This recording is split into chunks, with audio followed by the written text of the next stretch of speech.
Good afternoon and happy Sabbath, Covenant Advent Church. And good afternoon and happy Sabbath to those of you who've joined online. Welcome to our evening study. Thank you for joining, and I pray you'll be blessed as we spend the remaining hour of the Sabbath together. Please turn in your hymnals to hymn number 286. We will start our service with hymn number 286, hymn 286.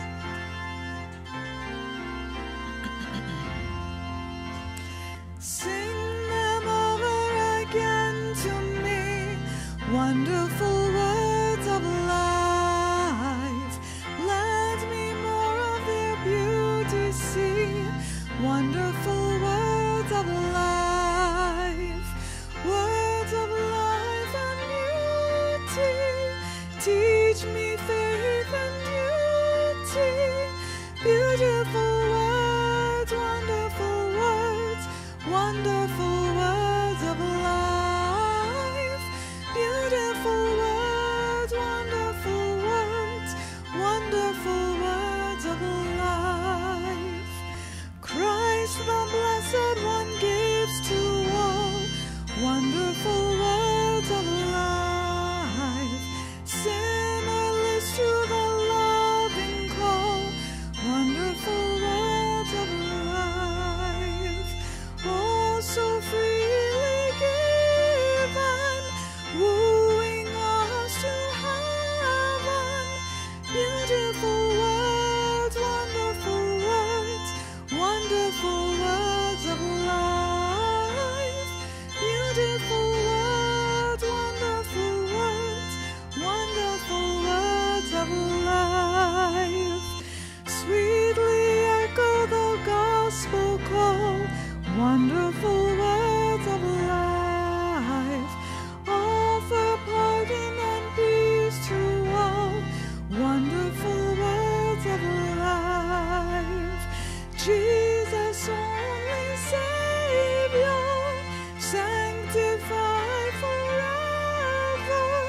Beautiful words, wonderful words, wonderful words of life. Beautiful words, wonderful words, wonderful words of life. Amen. I'll now turn the Bible study hour over to our pastor, Pastor Lloyd Grubb.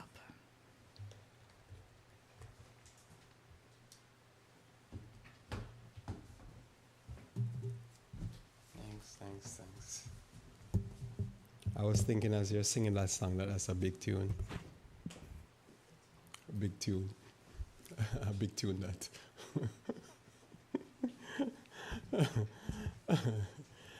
So good afternoon again, everyone, and welcome to Covenant Advent Church as we do part 2 of what we were talking about earlier, which is God help those. God helps those who help themselves. We'll just kneel for our opening prayer. Our Father, who art in heaven, I thank you again for the blessings of your word and for the blessings of this day that you have given to us. And I pray, dear Lord, to make truly teach us and by thy Spirit to strive and to walk in the straight and narrow and to enter into the straight gate or through the straight gate. May you bless us, dear Father, as we go through this day or this evening for Christ's sake. Amen. So I'm looking at a topic with you, which is God help those who help themselves. And just for a quick review again, something I think I'll keep doing, which is for us, and from my understanding of the Bible, is that in Proverbs 26, verse 2, it says, as a bird by wander and as a swallow by flying, so the curse causeless shall not come.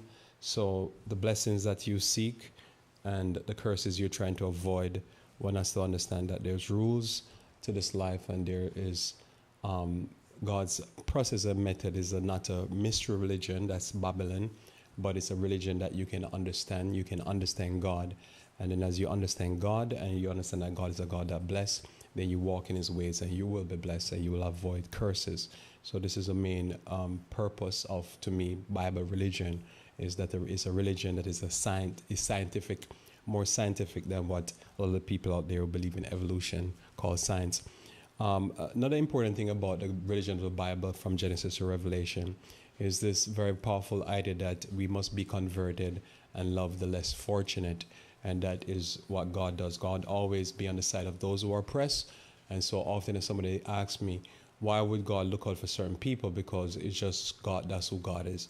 The Bible teaches about a God that looks out for the oppressed and the less fortunate. So whoever is being oppressed in society or in any society, we believe in the end God will have them as the top, the head, and not the tail. In Deuteronomy 10, verse 16, it says, circumcise therefore the foreskin of your heart and be no more stiff-necked. Don't resist this and don't do things that's going to hurt those who are less fortunate. For the Lord your God is a God of gods and the Lord of lords, a great God, a mighty and terrible, which regarded not persons, nor take it reward. So God is not partial. Verse translation rendered is God shows no partiality. So I believe that says a true Christian, a true person who believes in the God of the Bible is not a partial person. They're not a prejudiced person. So that's one of the main things we know about God, that God is not a mystery God. You can know God by nature, by revelation from the Bible, and that God himself is not partial. And so then if we are Christians, we're not partial. He doth execute the judgment of the fatherless and widow and love the stranger. So we believe that no matter what society we live in, whoever hates the stranger is an antichrist, and whoever don't take care of the fatherless and the widow is antichrist or anti-God. And God takes care of the stranger and the widow and give them food and raiment, so we follow in like kind. And so we would never work for an agency that's arresting and brutalizing and killing people or strangers.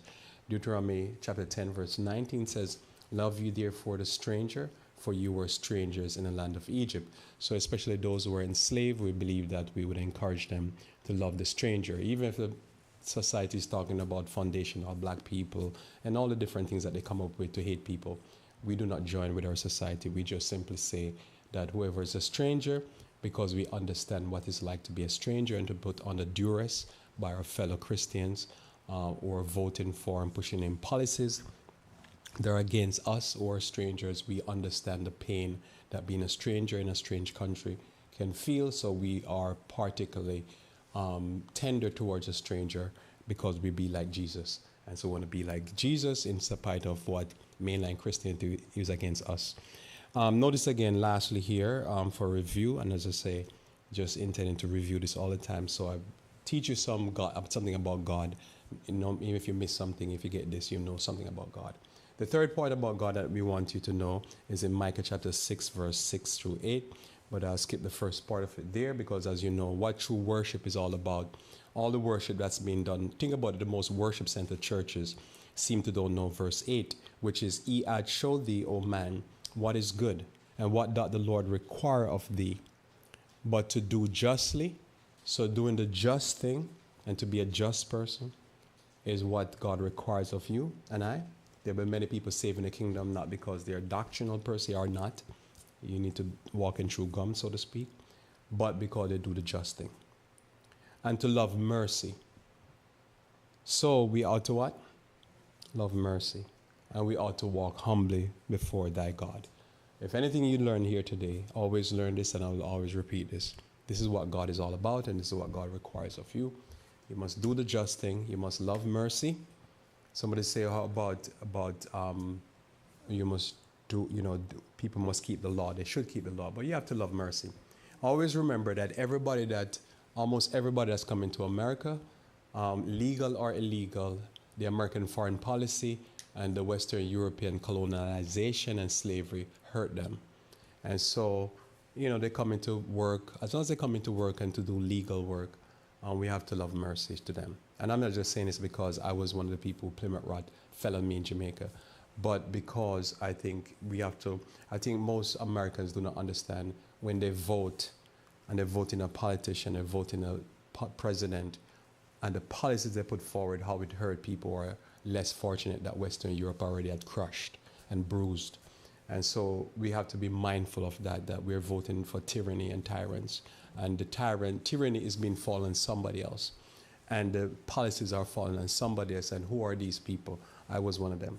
So notice here we must walk humbly. And so we must be very humble in our walk with people and treat people with kindness. Our current theme, obviously, if you love me, keep my commandments, principles to follow, realities you need to be aware of for overcoming and success. Notice in Proverbs chapter 12, verse 24 again, the hand of the diligent shall bear rule, but the slothful shall be under tribute. So one thing we have learned real powerfully about God help those who help themselves is that if we see a person out there and they're not taking drugs, they're not gambling, they're not doing all this type of whoredom, and they're just working hard 6 days a week, even 7 days a week, which God tell you should take a Sabbath rest. Sooner or later, they're going to move on top. And we can see that in the story of China. Can you see that in the story of China? What would be in the story of China? Even a Chinese, when they come to America, a lot of them, not all of them, but a lot of them, they will go and work at a restaurant making ramen noodles and stir fry and egg fried rice 7 days a week. 7 days a week, if they're working, are they burning their money on nonsense? No. How long before they own the building they were renting? Right? How long before they're making more money than they're spending? Right? And then somebody's going to look at them and say, oh no, they're taking something from me, but they never look at the work product. Does that make sense? If you keep buying product and they say made in China, well, somebody's making it in China.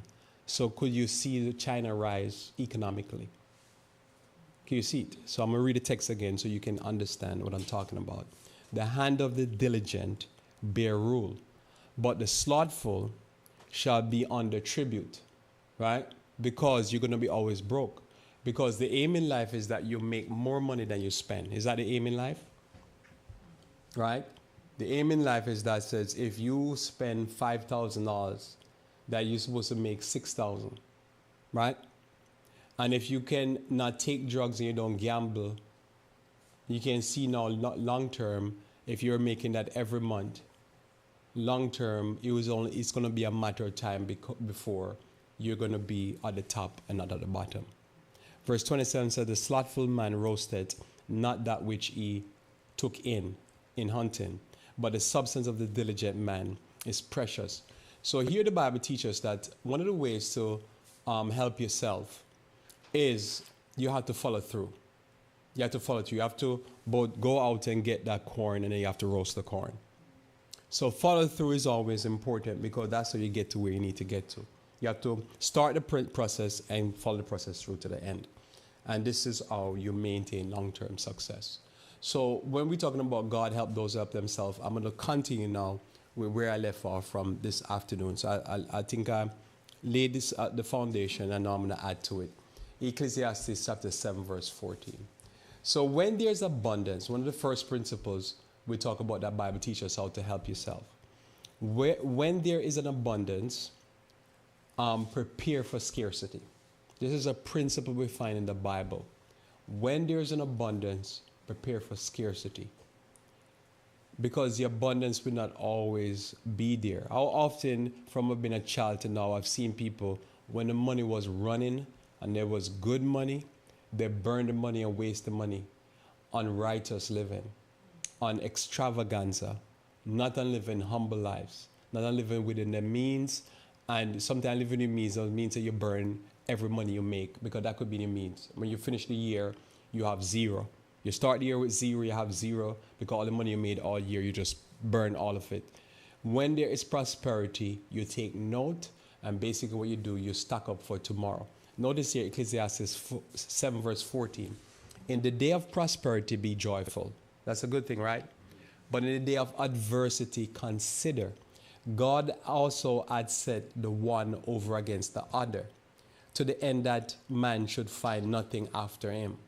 So that's very self-explanatory in the King James Version. That's the King James Version I just read to you, and you can get everything you need to get from that verse. It is just how life works. You know, and you go through this. If you're having a bad day, is it possible that tomorrow you could have a good day? Yeah.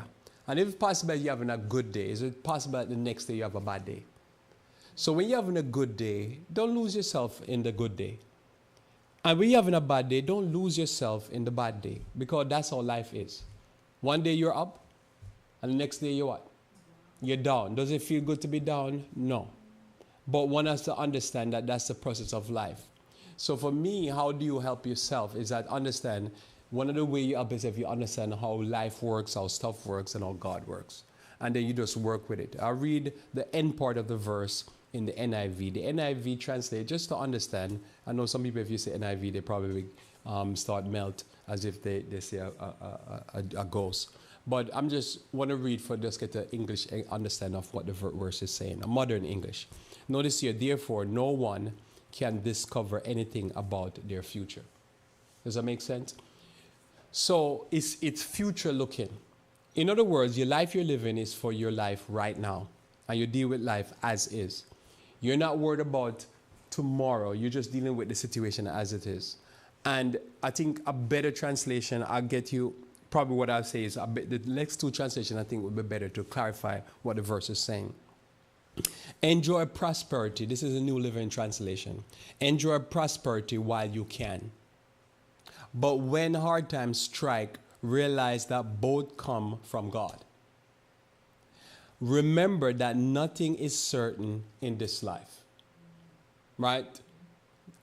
That could be just a statement in general, right? That gives you a better three-dimensional view of what probably the original meaning of what the author was saying. Because remember, King James Version is just translated to try to give you an understanding in our English language of what is being communicated. So I'm just trying to give you a three-dimensional view of what's happening. Remember that nothing is certain in this life. So as you go through life, tomorrow, do you know what happened tomorrow? No. But you know what's going on today. You're prospering today. Enjoy it. But don't lose yourself in it. They say that's the average person. And I'm just giving you methods in my mind. What methods come to my mind of how you help yourself in this world. Because remember, we have the terrain. How are we going to deal with this life? And this life comes with thorns and thistle. So when you have a day of prosperity, does that mean that thorns and thistle is not present? You see what I'm saying? The thorns and thistle is still going to be there. But you have a good day today. So tomorrow, think about it, thorns and thistle is going to come. Are the storms of life going to come, in other words, if you're having prosperity? If you're having good times, when the money is flowing, they're going to come. So don't get caught up into prosperity, because what happened, so going to come adversity. And if adversity come and you're not prepared for it, you're going to get blown away. How much of the super athletes, they say, within a few years after, I think they say 70%, within probably 7 years after retirement, goes bankrupt. So they made the money big, they made the money fast, and they go bankrupt. Why they go bankrupt? Because they have not understand that this life comes with thorns and thistles. This life comes with adversity. This life comes with downtimes. When you're young, when is the best time to preserve your health? When you're young. But what happens? When do people lose their health? When they're young. Right? Notice here at the last part again of that verse. So that man can find nothing that will come after him. Right? Because again, you could live your life, and you live your life only for, say, your retirement, or only for your children or whatever. Who knows what's going to happen? What you have to do is just enjoy your life and live your life, because that's what life what it is. Now I'm going to add to that principle. Genesis 41 verse 15. Let me add to that principle now. Genesis 41 verse 15. How do you help yourself? Because since now we understand in this life that we always have to deal with ups and downs. Today, prosperity, tomorrow, scarcity. When there's abundance, prepare for scarcity. And we get this story, there's multiple stories in the Bible. One of the biggest story in the Bible that comes to my mind is the story of Pharaoh having a dream. I'm going to read a dream for you, Genesis 41, verse 15. And Pharaoh said unto Joseph, I have dreamed a dream, and there is none that can interpret it. And I have heard say of thee that thou canst understand a dream and interpret it. And Joseph answered Pharaoh, saying, it is not in me, the God shall give Pharaoh an answer of peace. And Pharaoh said unto Joseph, in my dream, behold, I stood upon the bank of the river, And behold, there came up out of the river 7 kinds, fat fleshed and well favored, and they fed in a meadow.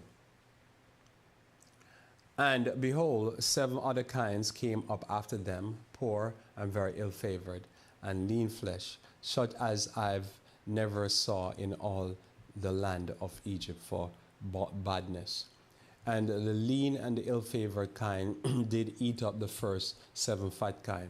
And when they had eaten them up, it could not be known that they had eaten them. But there were still ill-favored as in at the beginning. So I awoke. And we paused there. How often do we have economic failure in America? Economic crash.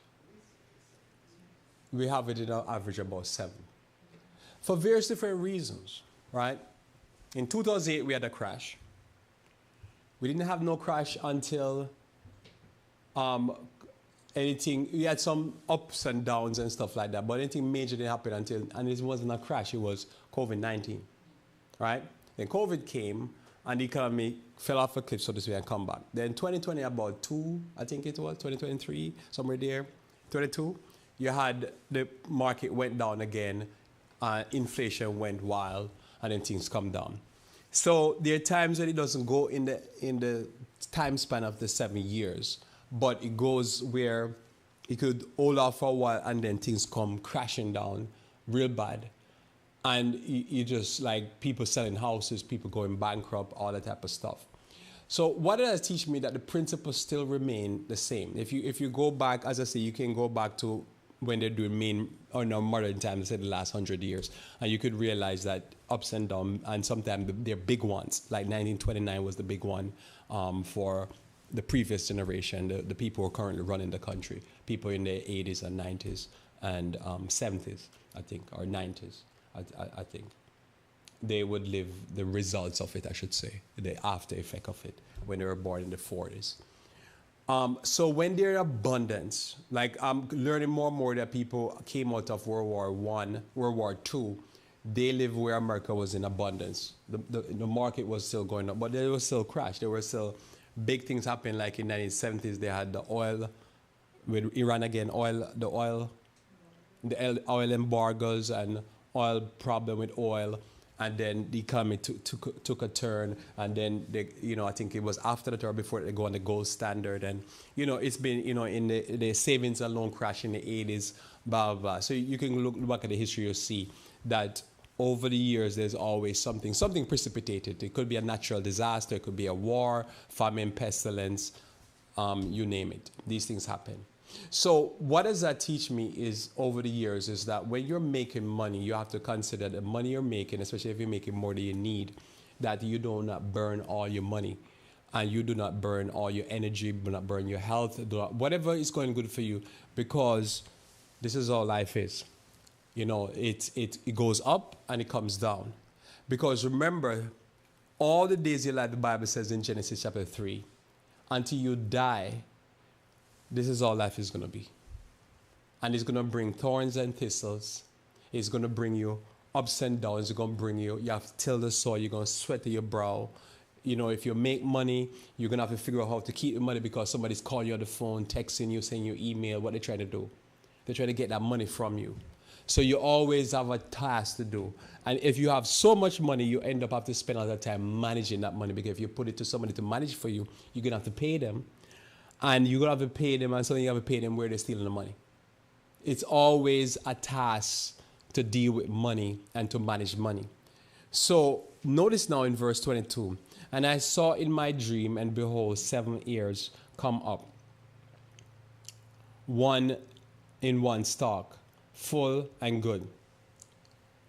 So notice here, and behold, the 7 ears, 7 ears withered thin and blasted with the east wind, and sprung up after them.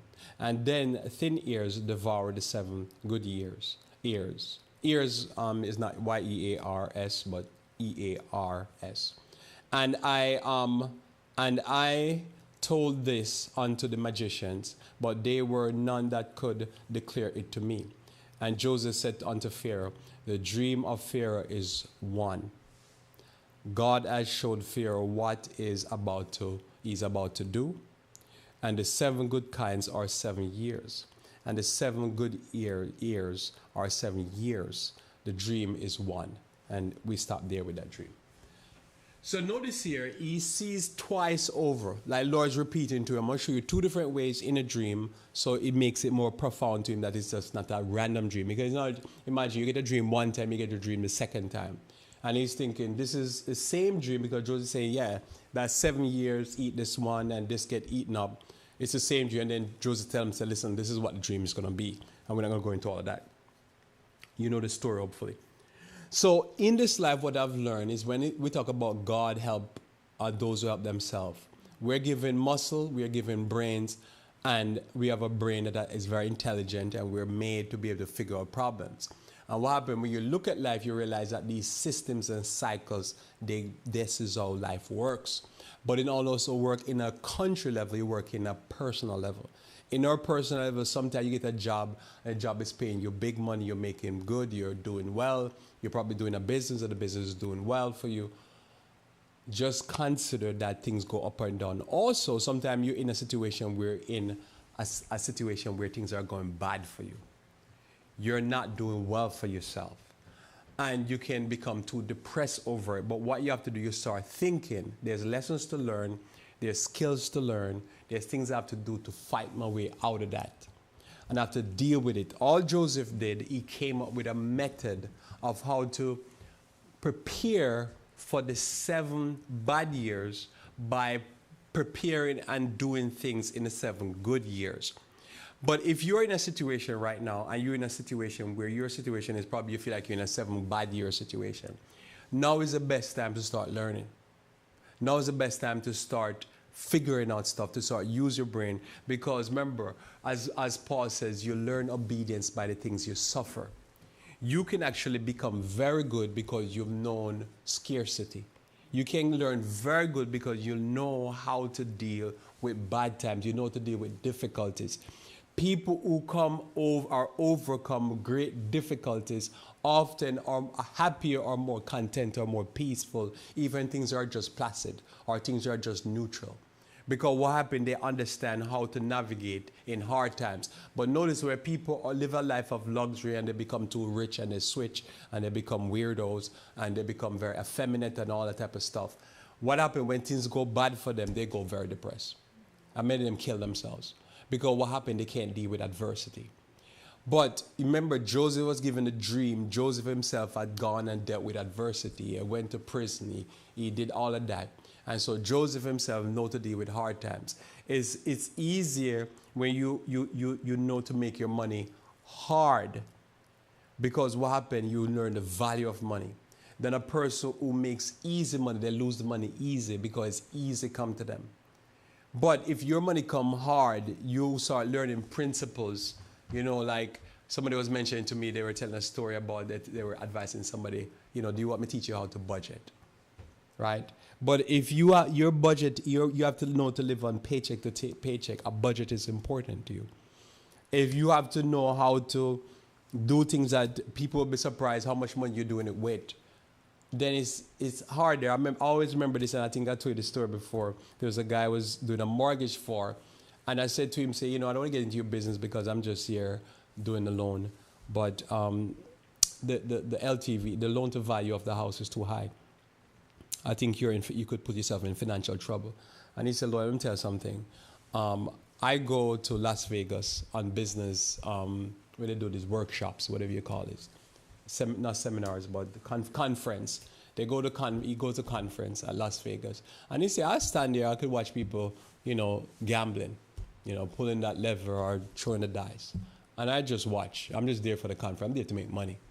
I don't eat a certain way. I don't spend my money a certain way. So for me, I can spend more money of my income on housing than an average person because how they calculate it, I'm not living that life. I'm not doing the entertainment life, you know, and the place I'm going, my kid's going to be able to go to that school. I'm going to be a homeowner. there's value to it, so I can put more money, but the discretionary money the average person needs for alcohol, for entertainment, for gambling, I don't need that money. So that money is going to my house. I say, okay, I understand. Because I was just doing my due diligence, because it's tough to see somebody walking into a trap and tell them, hey, listen, you could end up bankrupting yourself if you keep going like that. And the person had excellent credit, they had money saved. And I said, okay, no, I understand why the person had money saved, because they're not living like that. So say, for instance, somebody have to account 10%, 20% of their income just for entertainment. If he's not doing that entertainment, that's 20% more he could add to his house. Long term, how is that is going to be financially? And then somebody going to say, how you living? I'm doing the same job you're doing, but you're saving a certain amount of money. Because I'm not living the life you're living. I'm not spending the money you're spending, so I can spend money on what is bread, while you're spending money on what is entertainment, is uselessness. So in Ecclesiastes 11, verse 1, so another principle I want to tell you to how to be successful. Because remember, we have a challenge. We have this life that we have to survive in. And how are you going to survive in this life when you're going to get thorns and thistles? You're going to get difficulties. Life going to come at you hard. You have to just know to be a soldier. You have to know to soldier on. And I'm just telling you how to soldier on. One of the first things, one of the other principles I have here for you is if you observe the clouds or you observe the wind, you will not sow. Right? Because remember, if you look at it and the Lord says, you're going to get, if you go out there and you sow, you can get 30, 60, or 100 fold. But that soil is going to bring to you thorn and thistle. It's going to bring to you groundhog, chipmunks, deer, bear, all of that. You could fail. Do you sow? It could be negative. You're going to go out there and you're going to go to work and you hear somebody, don't bring no immigrants here, and somebody call you and say, listen, I need to come do some roofing work for me. Do you go even illegal and do that roofing job? Because your family need to eat and you need to eat? And you can't get no work in your country? Oh no, we don't have no immigrants here. You see, you have to consider the people who are saying this are people who are gonna, as I said, they're soft like milk or spoiled milk. They're cushy. They live in cushy lives. And they can talk all they want, but you're a soldier. And you have to say, what do I do? Because I'm not stealing from nobody. I just want some job. I want to make some money. Does that make sense? So it's easy for people in their comfort to judge people who are fighting for survival. And they're fighting on arrival. Ecclesiastes chapter 11, verse 1. If you observe the clouds or the wind, you will not sow. I'm going to tell you something. And I'm going to tell you, this principle is powerful also for investments. Because if you observe the wind, you will not sow. Does that make sense? But when it comes on to investments, it's the same thing. Could we have an economic disaster tomorrow? Right. But what if we don't have an economic disaster and you didn't sow?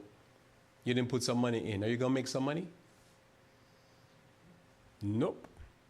Ecclesiastes chapter 11. And this is important for us because remember, as Adventists, we believe in the second coming. I'm going to close with that text. So if you believe in the second coming, do you do anything that has to do with your career, your investments, your retirement, or do you not? That's a question I want to ask you. How do you think about second coming and tomorrow when it comes on to career, trade, investments, buying a house, not buying a house, getting married, taking care of your health, anything that has to do with tomorrow? Right? Because I know there's people out there saying, National Son Law is about to happen next week. Get ready, get ready, get ready. It's about to finish. It's done, brethren. It's done. It's finished. The Pope is on the march. All right? And all that. What happened? What if you believe? What if you believe that says, like you saw, I think it was P-Tech said this week or last week, he put out a list and he tried to ban the Mormons from being a recognized religion. So that's it, brethren. It's done.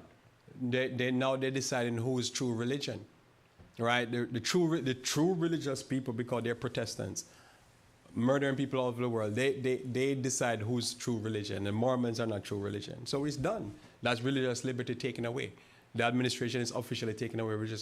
Do you invest for tomorrow, or we need to start heading to the mountains? Probably we should, right? I mean, seriously, you know, it's probably you need to liquidate and head to the market. See, you see where is go there, because these are clouds. So we this is what the Bible says, but then we have to, you know, titrate that with what do you do with the idea that said tomorrow I have to live. And you know, I always remember when I was younger, I hear people had given up on school, given up on college, given up on careers because Jesus was about to come. And now I'm 50 or something. All right, I don't want to give away my age.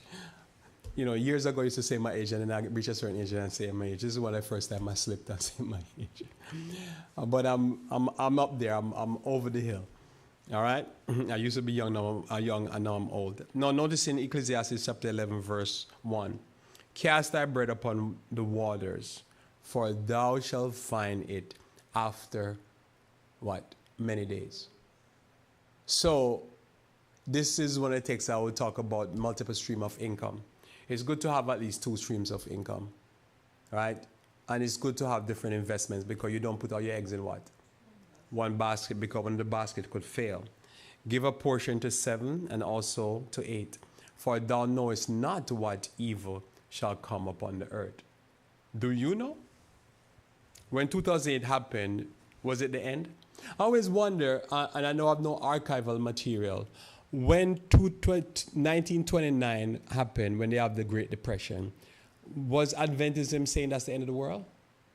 I don't know what they were preaching in 2008, because again, we were doing independent and I kind of got lost in that, and I wasn't paying attention to what they were preaching. Anybody knows what they were preaching? About second coming? Was it a sign of the second coming? How about when COVID-19 happened? When COVID happened, was that the sign of the end? Because for me, everything that people were saying, I was more concerned about we need to prepare not to die from the disease. Notice here, if clouds be full of rain, they empty themselves upon the earth. And if the tree fall towards the south or towards the north, in the place where the tree falleth, there it shall be, because it's going to be there. He that observeth the wind shall not sow, my main point here, and he that regardeth the clouds shall not reap. So, if you observe the wind or the clouds or the wind, you can see the issues there. If you observe the wind, are you going to sow or are you going to put on, it depends if you sow this way or if you put it down. Because what you're doing there, you're looking at it, you're saying, I can't sow because tomorrow not going to be. Or, he that regardeth the clouds shall not reap. Because if it's reaping time, what you need, you don't need it to be blowing. Right? Or you need it to rain because you need to have dry. That's what it is. You need to have dry. So you need to have blowing when you're sowing, and you don't need to have clouds when you're raining. Because all the time I notice when they're going to reap, they reap on dry days at fall.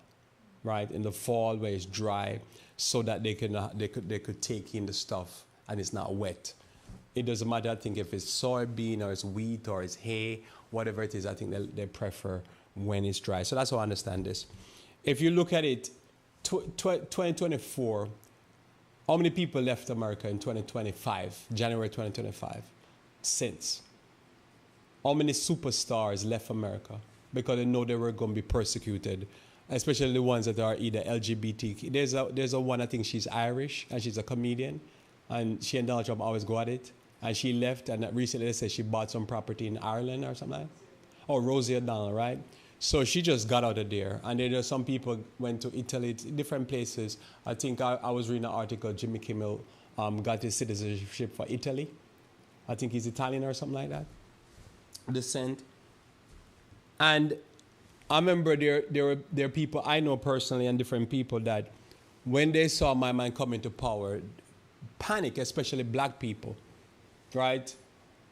And there's some Hispanic people saw him when Donald Trump came in power. They're like, listen, I'm out of here because this guy's going to go buck wild. His voters want blood. They had blood in their eyes and blood other places.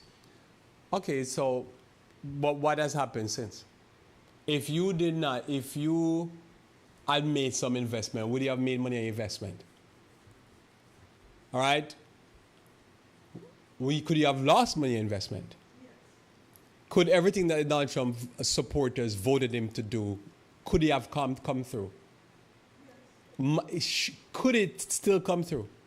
Yeah, because they want it. They want blood, right? So when you think about that, you think about what the tyranny they want to rain down on us. It's possible. But you can see what the Bible says. Sometimes you will not make moves. And probably the Bible is saying probably you should make the move because probably the best move is probably to comply with them because they want blood. You probably don't need to risk your life for any reasons to be here with people who your neighbors want blood from you. So when we observe that, we can see how, as I say, life is going to always, to me, the point is that I say, God help those help themselves. You always prepare for bad times. And when there's good times, you prepare for bad times. When there's bad times, you deal with the bad times. Again, to me, we're in this mindset. It doesn't matter who is voted in the office, who coming to do what, because you know, again, people put them into office. All of these people are secret society people. They're Satan people, and bad is going to come. That's how I look at it. And even when they're coming with these intentions, they're going to crash the economy anyhow. And the economy going to go down. Because that's part of our life. It has nothing to do sometimes to me with politics. It has nothing to do with whatever. It's just whether you're in church or you're in life or you're in job. You know, how many people lost their job just because of AI? Right? And you could be over here thinking probably something to do with the president or probably something to do with nature. And then you have a job and you lose your job, you even go bankrupt because AI took your job out. And because AI taking out some of the job in your industry, you can't find work. And the storm you're looking for is not the storm that hit you. You got hit up beside the head by another storm that you weren't even thinking about.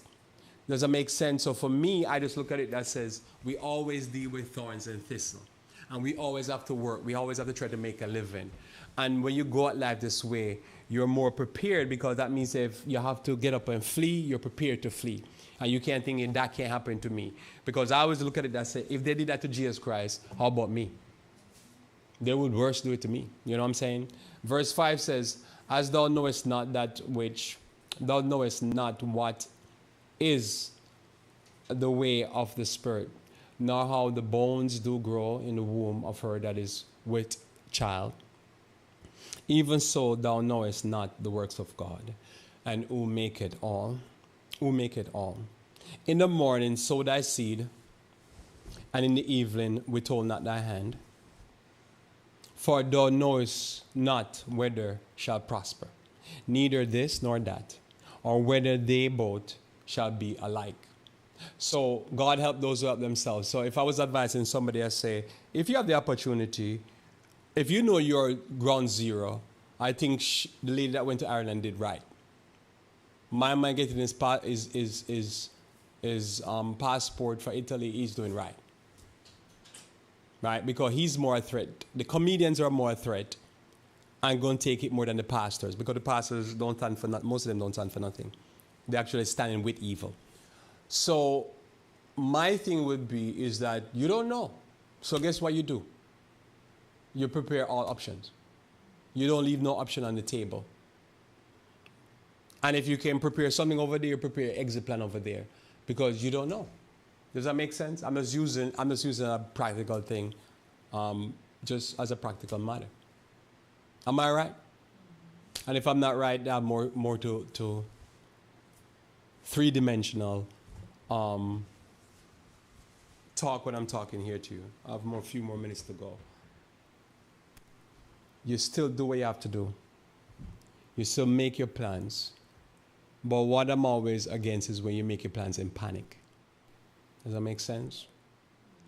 Because when you make a plan in panic, you will do something wrong. If you're in an emergency, then you do what you have to do in the emergency. But if you're not in an emergency, you have time on your hand, work out your situation properly. Because you never know what tomorrow should bring. If that's your thinking, because I've dealt with people and that's their concern. The people who vote for this, they have no concern because they think they're winning.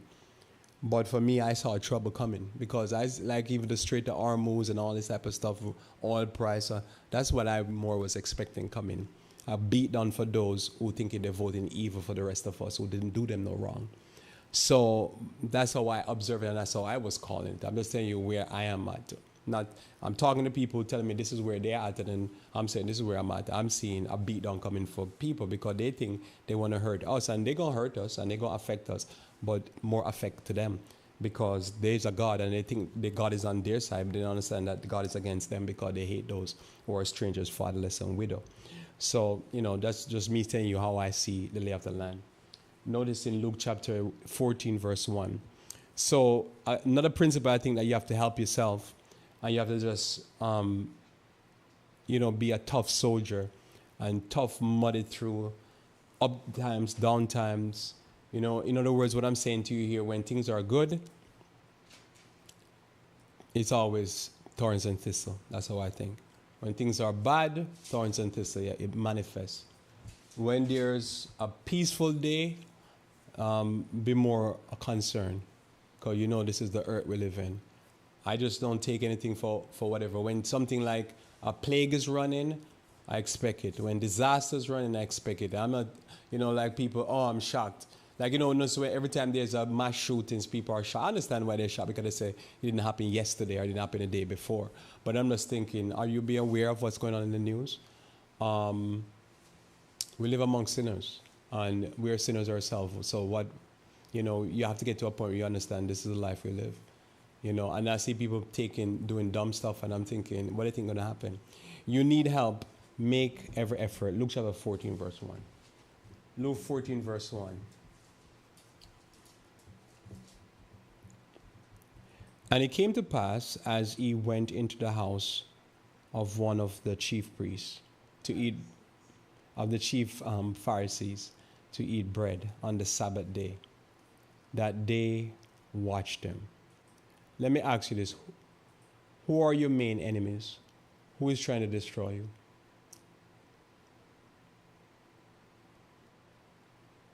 Because God's going to help those who help themselves. Who is trying to hurt you? Who is hurting people all over the world? You see, God want to help you. But part of you reading the Bible is that you need to wake up. When you see kids dying, being bombed to smithereens, you know who is behind it. You understand the primary drivers of the American foreign policy and internal policy. Who's behind it? Who's the real people that's behind it? All these murders and wickedness that goes on. See, so God want to help you. God want to save you, but you have to be aware. Who your enemy? Who are we wrestle not against flesh and blood, but against spiritual wickedness in high places. Where are the high places where you have spiritual wickedness? Because people say it's just the Roman Catholic Church, it's just the Pope. Really? If you were Satan, which church would you want to do to hurt the righteous the most? Because the Bible says the righteous are those who keep the commandments of God, and Satan has gone to make war with them. Which church do you think that is? Who claim to keep the commandments of God and have the testimony of Jesus? Who is Satan really warring against? So God want to help you, but you have to help yourself also. You have to be part of the solution.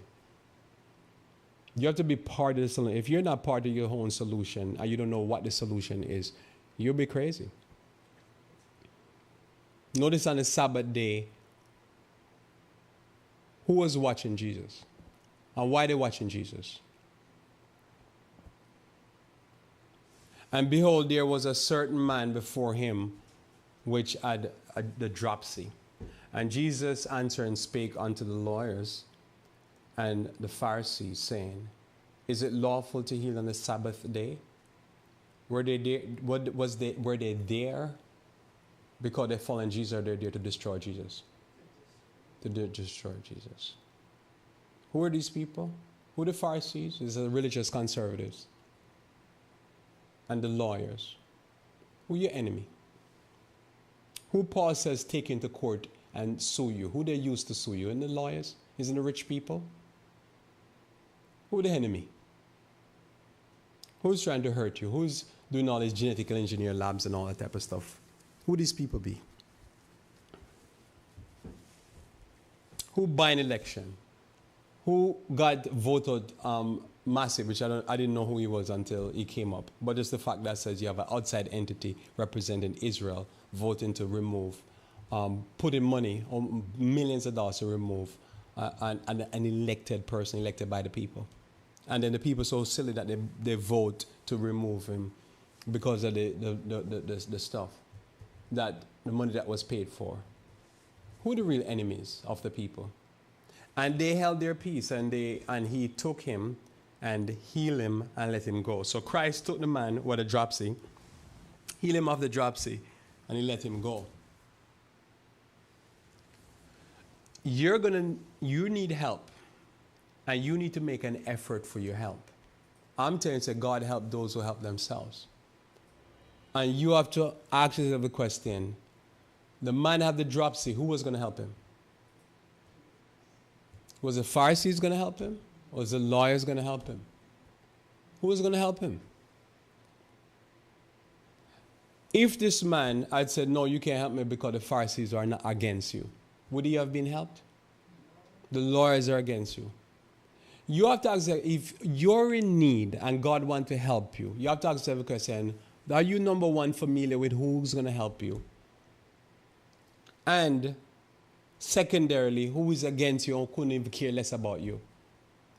Many people, even when we talk about church and politics, they, as I say, if you're on fire, they wouldn't even spit at you to put the fire out or to help you, to quench your fire a little bit. And people who care for you, that's one of the most powerful things I've learned over the years. That I've seen people who you could pay attention to them, bless them, whatever, and they're looking for something else. People who couldn't even, they don't even care about themselves, much care about you. Let's say it again. You could love somebody, care for them, whatever, and they're more concerned to pay attention to somebody that don't even care for themselves, much as they care about you. They don't care about you. Who will you be? And most people, they hate you anyhow. They want you to suffer, and they couldn't even care if you suffer. And they cut all benefits and do everything for you, but yet you're there voting for. Like, they couldn't even spit at you if you were, as I say, on fire. So I've learned in this life that say, I love those who love me. As I say, you must be lovable and loving. And there's some people you can't love because what happened? They're loving the who don't love them. Talking about we win. We win what? You on the court, as I say. You need to go figure out how to win your game because you have a game of life and salvation that you need to win. So you need to make an effort for your healing. Don't make no pastor teach you anything about that's working your way to salvation. If you're in pain today, you have to ask yourself the question, who needs to overcome the pain? You can listen to those foolish people while you're in pain, talking about grace and only grace. You need to go work and pray and pray and work and do all you can. And listen to these idiot pastors talking nonsense. That's some idiot, lazy people theology. You have a dropsy, Jesus can't help you. Somebody say, oh no, but the scientific evolutionist, can he heal your disease? What does he know about anything anyhow? Most of them, I listen to them, they're so stupid and dumb anyhow. And I watch them all the time. All right? If they come up on my feed, I watch. I'm curious because I want to hear the arguments of what they're saying. And sometimes I actually literally learn something. Because they will tell me why the sky blue. I'm like, yeah, I'm curious about that. Why is sky blue? What have to do with evolution? It's the sky blue. Let's tell me why the sky blue. Don't you want to know why the water is blue in the sea? That's all. I just want to know. I don't want to know the foolishness about what you're talking about evolve. How did water evolve? I don't know. Does water evolve? I'm talking foolishness. All right? You're putting your trust in people and you're worshiping people that couldn't care less about you. They don't even care about themselves. Because most of them, shortly after this, they're going to die of drug overdose or something like that anyhow. Notice here, and he answered them and saying, which of you shall have an ass or an oxen or ox fall into a pit and will not straightway pull it out on the Sabbath day? And they could not answer him again to these things. In other words, he silenced them. So let me ask you this. Are you in need of help? God help those who help themselves. Brothers and sisters, if you're in need, you just have to take care of your need. What he says here, if your ass fall into a hole, what are you supposed to do? You know, to pull your ass out of the hole, even Sabbath day. Does that make sense? Are you going to go past and tell you about grace only? Like, listen, I'm in pain, man. I'm going to do what I have to do. Pray only. Whatever, believe only. Guess what you're going to do? You're going to do also. But somebody said, Lord, but that goes against the Testament theology and whatever. Are you crazy? If you're in need, you deal with the need. You have to do more than what it is. You have to make some effort. Does that make sense? You have to put in the effort. That's what I'm preaching. And that's what I believe. I believe that says what happened. Die man, take care of thyself. Look out for those. Don't look what the country can do for you. Don't look what you can do for yourself. If you have a dog and the dog is sick and it's Saturday, you're going to take care of that dog. Ain't that something? Is that what the Pharisees would do? So, but they're going to teach you a different theology. Notice the Pharisees were teaching a theology that they were not living. Does that make sense? The Protestants of America are teaching a theology that they would not live. If, like I get an example, is the Protestants of America back in the time of George Washington, were they terrorists? I'm going to ask again. Is everybody, George Washington and his merry men, are they terrorists? Were they working to overthrow the oppressive British monarchy? Which group of people on the planet, if you work to overthrow the evil of the Western European, they label as terrorists? It's the United States. So they will not live. They would not, listen, Western Europeans and the Americans would not live in the tyranny that they have heaped on Haiti and Cuba. Yes or no? If your ass is on in a hole, you should pull it out. And every pastor in America, especially Adventist pastors that are Western European, they will tell you you're wrong to do it. But they wouldn't leave their own ass in that hole. They definitely would not. No Pat Robertson, this, that, no Doug Batchelor, Marvin, none of them, they would not leave their house in the hole, and they would not live like that. But they want you to live like that. They do not live up to their theology because they celebrate. Who are they going to celebrate next week? They're going to celebrate their independence, but the whole 250 years of American history is that they say you shouldn't do that, you shouldn't do it, because if you do it, you're a terrorist and you're wrong to be independent. That's been the history. We're celebrating our independence, and we're celebrating when we become independent. We work like glove in hand with the Western European empires to keep everybody dependent. And that we're the only power. So you have to look at it and say, the pastor, you have to ask the question, when you see the pastor on the pulpit, is he living by the theories he's preaching to you?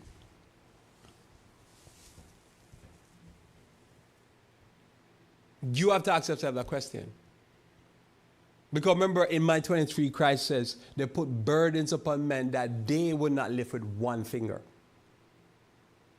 And that's where the pastor is. None of them is going to live by the principles they're teaching you. And they would not want you themselves to live. Again, to me, if it's so great, they should embargo themselves and see what I feel like. Western Europeans in America should embargo themselves and see what they feel like. For me, and you know here, my principle here is I speak against oppression. So every time I might be on a topic and I'll go off on this because that's just what I do. Because I always look at it and say the number one principle of Christianity is to do unto others as they would like them to do unto you. And none of them would want that. None of them would want that. In America here, we have millions of acres of land that is preserved because nobody can't use it because we don't have enough people to use it. But the same group of people, including all the names I just called and more, would tell people in Africa, you don't need to fight against Western dominance and oppression, and you don't need to get no land. Because what's the principle they promote? That South Africans should not have no land. Black South Africans. In other words, they should have the land because that's what is good for them. And they were we live in such a prosperous nation. So what's the nation does? Oh, we keep, especially black people in other countries, oppressed. You know, Jamaica, Cuba, Haiti, all across Africa. But would you live under oppression, Mr. Western European? Oh no, we wouldn't live under that because we enjoy our freedom here in America. We're so free. Look at us. We're bombing them to smithereens. So again, if it's even the Sabbath day, what I'm saying to you, you do what you have to do to get your ass out of a pit. If you need healing, get healing even on the Sabbath day. Matthew chapter 25, verse 14. Another principle I have about you have to take care of yourself. I'm just saying, listen, you have to press on. You have to push through.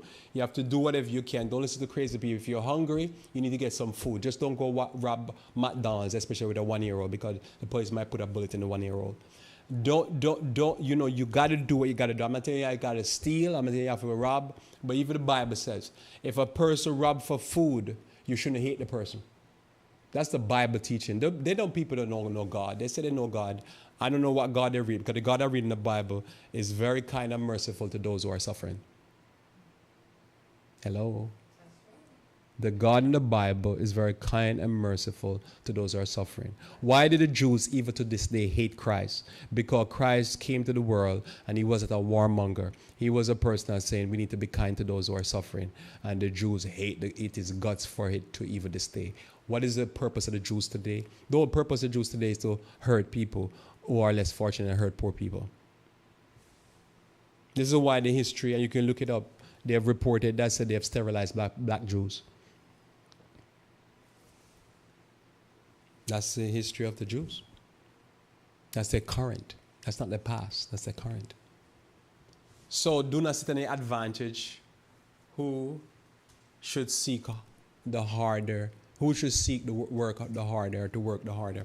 Notice in Matthew chapter 25, verse 14. For the kingdom of heaven is as a man traveling in a far country, who call his own servants and deliver unto them his goods. And unto one he gave 5 talents, unto another 2, and to another 1, and to every man according to his several ability. And straightway he took his journey. Then he that had received 5 talents went and traded with the same, and made them 5 other talents. And then it continues to, and likewise he that received 2, he gained 2 others. But he that had received 1 went and dig into the earth and hid his Lord's money. After a long time, the Lord of those servants come and reckon with them. Again, in this parable story, who should have worked harder? The person with 5 talents, the person with 2 talents, or the person with 1 talent? The person with 1 talent has to work harder, right? If you are, I've never met a person who's a no talent hack, or hack talent, whatever you call it. But if you're in that situation where you have 1 talent, guess what happened? Who's gonna work harder? Who's gonna fight harder? God help those who help themselves. Who needs more help? Who needs more help? The person with 1 talent. If you are a person that has 1 talent, you're going to have to work harder than the person with 5 talents and the person with 2 talents. Because the first shall be what? Last, and the last shall be first. You have to try harder.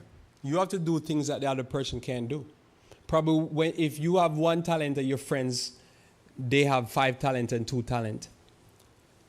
When they're enjoying the World Cup, the FIFA World Cup, guess what you're doing? You're at working. Right? And then when they enjoy the replay, what you're doing? You're doing your second job. Or you're working on a new skill or a new talent. You can't afford it. Right? If you have 1 talent and you're now 30, you have 2 kids or 3 kids, guess what you're doing when everybody's enjoying themselves on Thanksgiving? You're working, you're making that turkey and selling it. Does that make sense? You can afford it. If you have 1 talent and the law is that say you have to have a permit from the health department to sell empanadas in the train at the train station, and that's the rule. Guess what happened? And you probably have 4 kids Or you have 3 kids, or you want to have 4 kids. Or you even single and you want to have a wife because you want to import one from Philippines or wherever you want to import the wife. Guess what you have to do at the train station? You have to go get your igloo, fill it with empanadas, and you go after there and work those empanadas and sell those empanadas. All right? And somebody could say, oh, it's wrong. It's not legal for them to sell those empanadas. They don't give people the runs at the train station. But guess what you have to do? Right? You're going to have to sell those empanadas. Basically, this is what I'm trying to say to you. You know, it's sometimes I don't know how to say, because somebody said, but how can you preach the Bible and say these things? So sometimes it's harder for me to say these things in 5 minutes in a conversation and I need to say this. How would I explain to you, you got to do what you got to do? Right? You got to do what you got to do. Somebody say, no, but like they have the privilege of saying what they say. But I guarantee it, none of them would be saying it if they were in certain situation unless they decide to just suffer. But I respect somebody who will put in the hard work. I respect somebody, you know, me and Tamara a few years ago, we were in Puerto Rico and we saw a restaurant. So we went to the restaurant. It was a restaurant in a courtyard and they have multiple food trucks. But it was a vegan restaurant. So we went to the vegan restaurant and I realized, oh no, this was in the food truck with the Nigerian girl? No, it was somewhere. Where was that? But it was in Puerto Rico, though, the Nigerian girl. So we're at a restaurant. I think it was a Brick and Mortar. And there was a different one. But there were some food trucks in that area. Okay. And Brick and Mortar, she was in the Brick and Mortar and I'm talking to her and I said, wait a minute, where are you from? And it was a vegan restaurant. She was there, and I'm thinking, man, this is strange. There's a Nigerian in Puerto Rico at a vegan restaurant. I'm eating the vegan restaurant. It wasn't Nigerian food. It was just vegan food. It was Nigerian vegan food? Okay. It's good to have somebody have memory. And I'm there. And we're there, and we enjoy the food. The food was good. Easily, 4.5 star. It was good. It was good food. And I was like, man, it was one of the better foods I had while I was there. We had other foods that were there that were great. And that was one of them. That was one of them that I was like, man. But I was thinking, this is surreal because I'm in Puerto Rico. And I know she probably could be American, moved to whatever. But she was literally from Nigeria. And she's living there. And she's doing that business. And I thought, good for you. You know, good for her. She doing that work. I'm not sure sometimes if somebody would be in the church, they would have that type of drive. Because church tell you sometimes to me, teaching you to be lazy. No, you have to push against odds. You have to, yeah, I hear what they're saying, but I'm going to die trying. And I respect people who do that because I see it in the Bible. And most of the heroes in the Bible we're talking about are people who went up against odds that were unimaginable. And God helped them. That's the story of Gideon. That's the story of Joshua. God helped them, but still, they had to make that decision. And then God says, help them, or God called them to the work. And they push forward. Ain't that something? That's the story to me of the Bible. So notice here, if you're the person that have the 5 talents, it's good for you not to lose that advantage also, because how many people were born with wealth and they're not broke? Born with 5 talents. Somebody said they're born with a gold foot in the mouth. Foot can go from back and go right in the mouth. And guess what happened?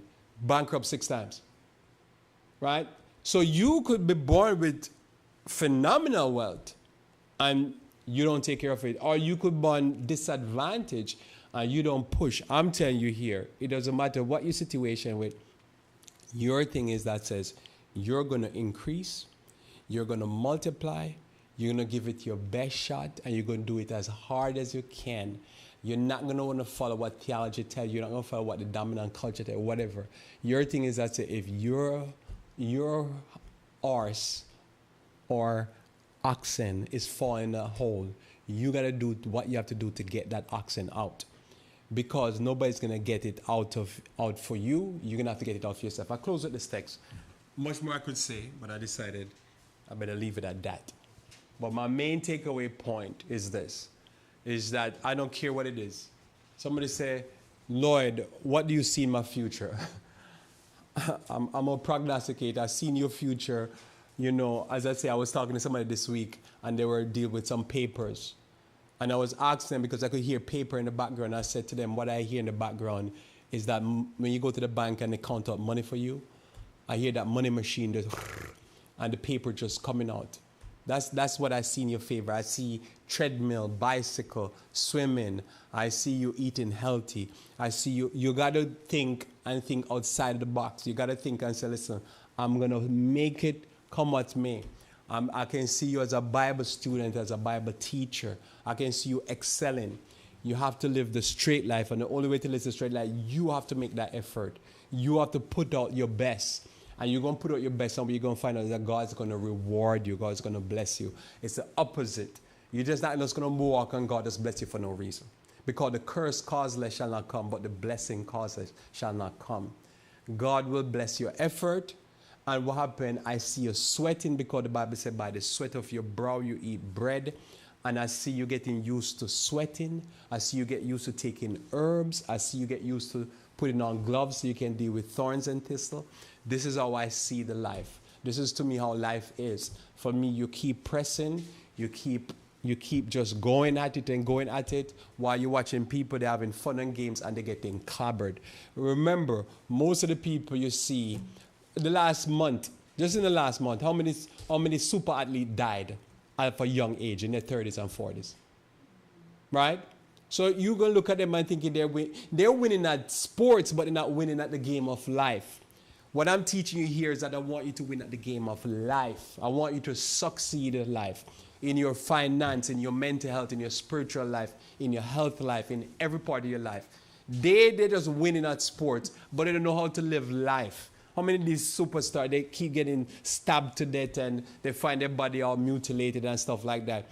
Because what they know, they don't know anything about living life and succeeding at life. What they know is how to succeed in sports. Sports is not real. None of it is real. Just think about it. If none of these athletes ever live, the world would not, I don't think probably the world would even be a better place. They don't add anything to life. I mean, they add to entertainment, you make you feel good. But again, think about it. When they shut down football, basketball, when COVID just started, what happened? Nothing changed. The whole important thing is you need to deal with your health. If they stop playing, if something happened and they stop soccer, FIFA, and just cancel the whole thing, what would happen? The only thing would happen is New Jersey wouldn't be able to balance its budget, because that's what people say, they're trying to balance the budget of the soccer fans. 2 Peter chapter 3, verse 7 onward. To be found in him. To be found in him that can give life. That will be a dad that can give life. We need to be found in him that can give life. But the heavens and the earth, which are now by the same word, are kept in store. The importance of God's words. Reserved unto fire against the day of judgment and perdition of ungodly men. But beloved, be not ignorant of this one thing, that one day is with the Lord as 1,000 years, and 1,000 years as one day. So 6 days shall thou labor, 6,000 years of world history, and that the seventh is spent in heaven. The Lord is not slack concerning his promise, as some men count slackness, but is long-suffering to us abhorred, not willing that any should perish, but that all should come to repentance, which is important. But the day of the Lord will come as a thief in the night, in the which the heavens shall pass away with a great noise, and the elements shall melt with fervent heat. The earth also and the works that are therein shall be burnt up. Seeing then that all these things shall be dissolved, what manner of person ought ye to be in all holy convocation and godliness, looking for and hastening unto the coming of the day of God, wherein the heavens being on fire shall dissolve, and the elements shall melt with fervent heat. Went the wrong direction. And the elements shall melt with fervent heat. Notice there, nevertheless, we, according to his promise, look for a new heaven and a new earth, wherein dwelleth righteousness. That's why we focus on righteousness. Wherefore, beloved, seeing that ye look for such things, be diligent, that ye may be found in him in peace, or found of him in peace, without spot and blameless. So when it's all said and done, we have a different sport we're playing. We're in a drama, but we have a different drama. We believe it's a drama of life and of salvation, the plan of salvation. That's what the drama we're in. We have a different outlook in life. We're going at life on all fronts. We deal with life on all fronts, but ultimately, what we're trying to accomplish is to be found in him in peace, because there's no peace, as my God, says the wicked.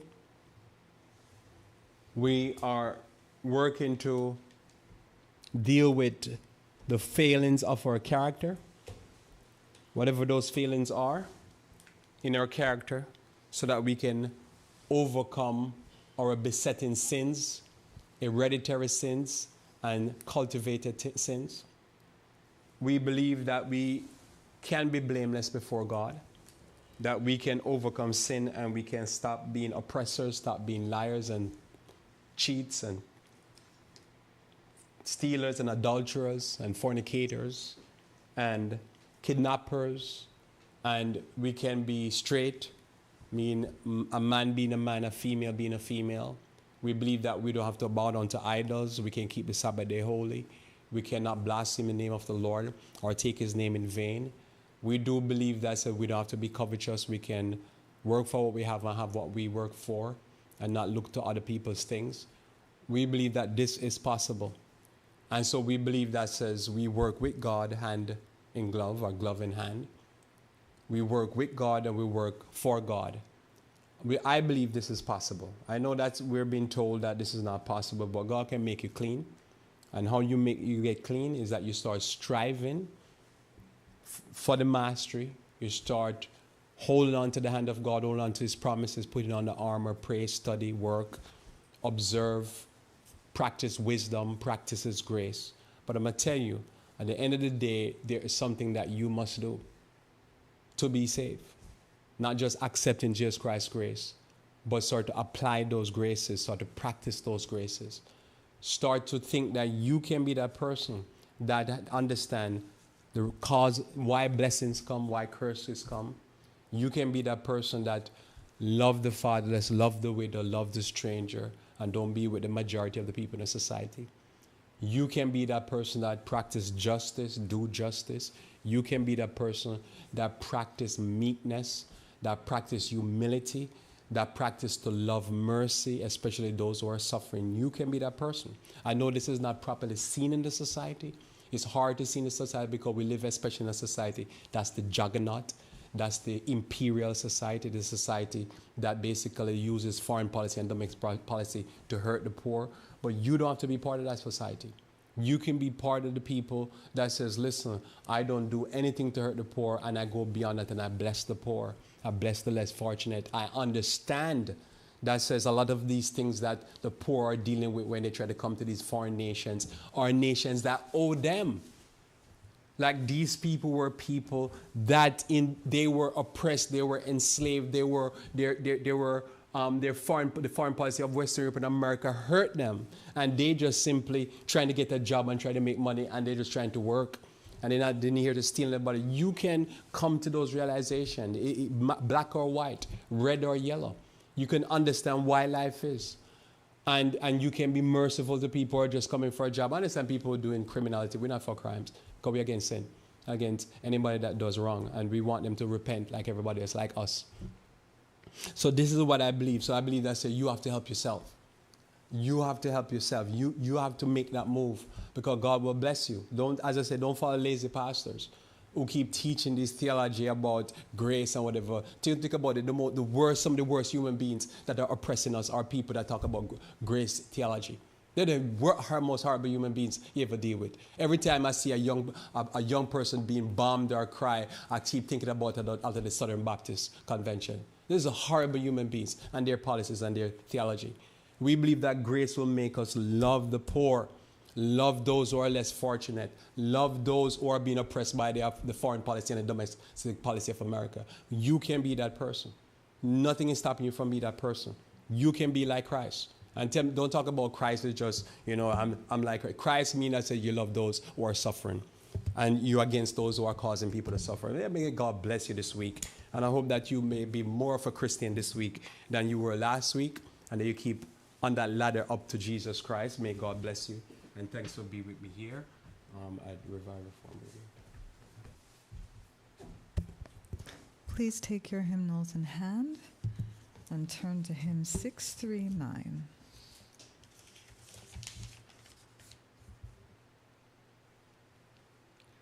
Hymn 639.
Let us kneel for our closing prayer.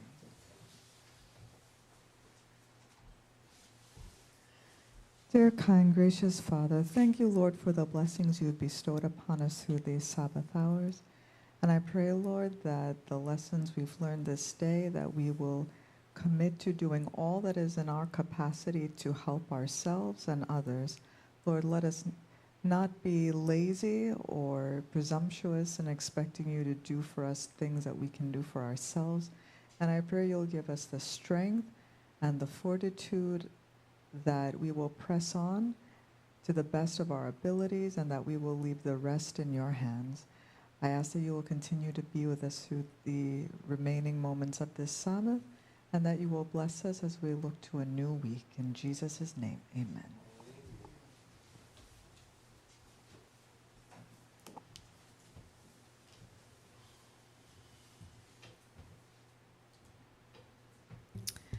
Thank you for spending your Sabbath with us. We appreciate having you with us. I pray that the Lord will be with you as we are soon to start a new week. May He strengthen you for the trials that lay ahead, and may you have joy and peace. And I invite you to come back next Sabbath as we study our next Sabbath school lesson, which will be... Okay, no one's sure at the moment, but please. Oh yes, we. It will. Yes, we'll be in New York next Sabbath, but we won't be here. But I pray that the Lord will bless you and keep you and make His face to shine upon you.